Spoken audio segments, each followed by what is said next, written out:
श्रीराम समर्थ. श्री गोंदवलेकर महाराज प्रवचने.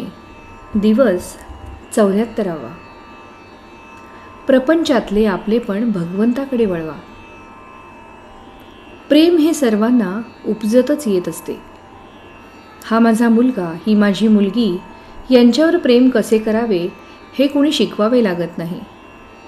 एकदा आपले मानले की प्रेम आपोआप निर्माण होते. पण हे प्रेमसुद्धा खरे बघितले तर स्वार्थी आहे. मुलगा ऐकत नाही, तो वाटेल तसे वागतो, अशी आपण तक्रार करतो. त्याच्यावर जर आपले खरे प्रेम असेल तर आपण तशी तक्रार करणार नाही.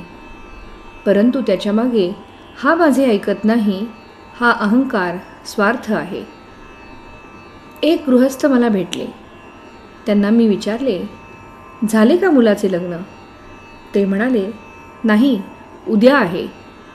मुलगा चांगला वागतो का? असे मी विचारल्यावर ते म्हणाले, आत्ताच नाही सांगत, 6 महिन्यांनी सांगेन. स्वार्थाचे प्रेम इतके अशाश्वत आहे. मला सांगा, अशा स्वार्थाच्या प्रेमापासून सुख कसे लाभेल? प्रपंचात आपण केवळ कर्तव्यवृद्धीने वागतो. मग मुलगा माझा ऐकत नाही हा प्रश्नच उद्भवत नाही. खरोखर प्रपंच हा एखाद्या प्रयोगशाळेसारखा आहे. कॉलेजचे शिक्षण पुरे करण्यासाठी काही महिने तिथे शिकावे लागते असे म्हणतात. त्या प्रयोगशाळेतून काही उत्पादन काढण्याचा उद्देश नसतो. फक्त मुलांना शिकवण्यासाठी त्याचा उपयोग होतो. तिथे सर्व काही शिकून घ्यायचे असते. ते किती उपयोगी पडेल, त्यापासून किती फायदा होईल याची अपेक्षा ठेवायची नसते. त्याप्रमाणे प्रपंच ही परमार्थाची प्रयोगशाळा समजावी. आजपर्यंतचा आपला अनुभव पाहिला तर आपण केले असे थोडेच असते.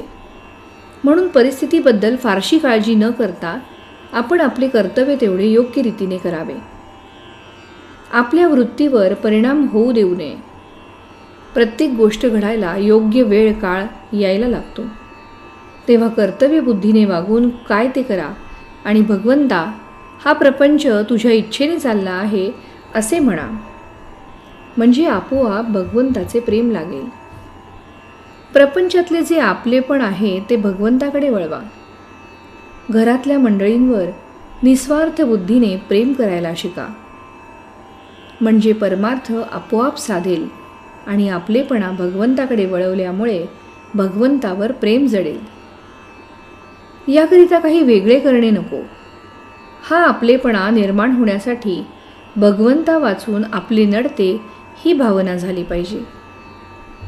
याकरिता आपण त्याच्या अखंड सहवासात राहण्याचा प्रयत्न केला पाहिजे. त्याच्या नामस्मरणानेच ही गोष्ट सहज शक्य आहे. तात्पर्य: वाचलेले विसरेल, पाहिलेले विसरेल, कृती केलेले विसरेल, पण अंतःकरणात घट्ट धरलेले नाम कधी विसरायचे नाही. श्रीराम समर्थ.